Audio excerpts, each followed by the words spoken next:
عامة هو احنا كنا بنفتقر لمشاريع جديدة. كنا دايما بنعتمد على الدخل السنوي للدولة والمعونات اللي بتجيلنا، ودايما كانت توجه لمرتبات وفلوس، مرتبات وناحية غذائية. لا يمكن هفضل اعتمد طول عمري على الكلام ده، ولا يمكن اللي كان بيساعدني هيفضل يساعدني على طول.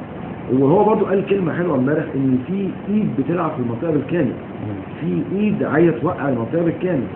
لازم انا يبقى عندي بعد نظر، لازم النهارده استغنى عن ان حد يديني فلوس تاكلني. لازم ابقى بنتج عشان اشتري فلوس، عشان اشتري اكل، او لازم انتج الاكل اللي انا باكله، مش عايز ابقى تابع لحد. اعتقد ان المشروع اللي اشتركه رئيس السيسي امبارح زي ما احنا شفنا كده، ان هيقلل فتره عبور الشاحنات من 11 ساعه ل 3 ساعات. بالتالي ده هيزود الدخل بتاعنا، هيزود عدد الحاويات اللي بتعبر من منطقه السويس، هيعمل تنميه. انت النهارده هتحفر فيه بدل ما كان 3 سنين في خلال سنه. ده هيستخدم معدات اكتر، بالتالي هيستخدم عماله اكتر، بتحل مشكله عماله. اعتقد يعني ان هو مشروع في مجمله، او اللي اتقال عنه مشروع ناجح وليه كذا فايده. زائد برضه ان هو بيتكلم على مشروع توشكا. كنت لسه اقول، ما عندكش قلق من تكرار فشل مشروع توشكا سنه 97 لغايه النهارده؟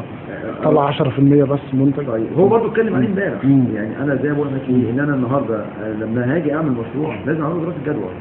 طب دراسه الجدوى دي بتقول ايه؟ المشروع دوت هيكلف قد ايه؟ هياخد مني وقت قد ايه؟ الجدوى منه هشغل عماله قد ايه؟ هيديني عائد قد ايه وبعد قد ايه؟ وهعمل ايه بالعائد؟ فاعتقد ان هم دارسين الموضوع كويس. وبعدين انا اللي مريحني وليس تحيز ان يمكن 90% من المشروع اين دي القوات المسلحه. كما عهدنا برضه مش تحيز ان القوات المسلحه مش لما بتوعد، لكن القوات المسلحه زي ما احنا بنقول اهم حاجه في العمل رقم 1 التخطيط، رقم 2 المتابعه. ان ما حطيتش التخطيط والمتابعه مش مشروع هينجح.